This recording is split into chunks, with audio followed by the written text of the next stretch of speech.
ہم دل میں اللہ کی محبت کو بسانے والے بنیں، پھر دیکھیں زندگی کے کیسے مزے آتے ہیں۔ مثال دیکھیں، ہم مارکیٹ جائیں سیب خریدنے کے لیے، سیب داغی ہو، بہت داغ لگے ہوئے ہوں، ہم کہتے ہیں میں دوسرا کوئی صاف والا دے دو کہ بھائی یہی لے لیں آپ، تو میں نے پیسے دینے ہیں، پیسے دے کے میں اچھا مان لوں، مجھے داغی کیوں چاہیے؟ تو ہم کئی مرتبہ منع کر دیتے ہیں، بھائی پیسے پورے دینے تو داغی کیوں لوں؟ اللہ اکبر کبیرہ۔ اللہ تعالیٰ کا بھی تو یہی معاملہ ہے، وہ بھی داغی دل کو پسند نہیں فرماتے، کہتے ہیں کہ اس دل کے بدلے تمہیں میری محبت ملنی ہے، میری جنت ملنی ہے، ہمیشہ کا تعلق ملنا ہے۔ یہ داغی دل، گناہ گار دل، غیر اللہ کی محبت میں ڈوبا ہوا دل، حرام لذتوں سے آشنا دل، یہ میں کیسے لوں؟ ان داغوں کو پہلے مٹاؤ۔ تو ہم داغوں کو مٹانے کے لیے ہمیں فکر مند ہونا ہے۔ قرآن مجید کی ایک آیت ہے 11ویں سپارے میں، ان اللہ اشتری من المؤمنین انفسهم واموالهم بان لهم الجنہ، بے شک اللہ تعالیٰ نے مومنین کے مال اور جان کے بدلے جنت، اللہ تعالیٰ نے جنت کے بدلے مومنین کی جان اور مال کو خرید لیا۔ ان اللہ اشتری من المؤمنین انفسهم واموالهم بان لهم الجنہ، بے شک اللہ تعالیٰ نے جنت کے بدلے میں ایمان والوں کی جانوں کو خرید لیا، ان کے مالوں کو خرید لیا۔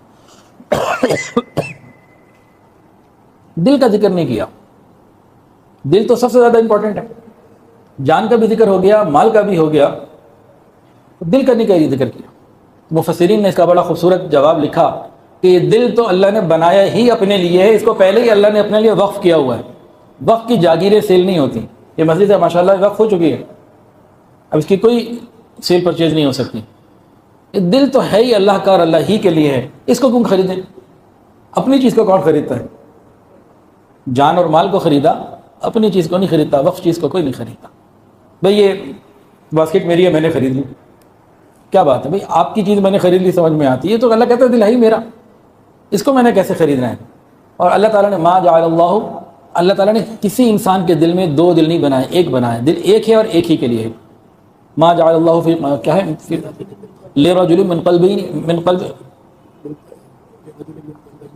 قلبین فی جوفہ، ما جعل اللہ لرجل من قلبین فی جوفہ، اللہ تعالیٰ نے کسی سینے میں دو دل نہیں بنایا، ایک ہی دل بنایا، وہ ایک ہی کے لیے۔ اس پر اگر ہم محنت کر لیں تو بڑا قیمتی بن جائے گا، مغل بادشاہوں کے خزانوں سے زیادہ قیمتی بن جائے گا۔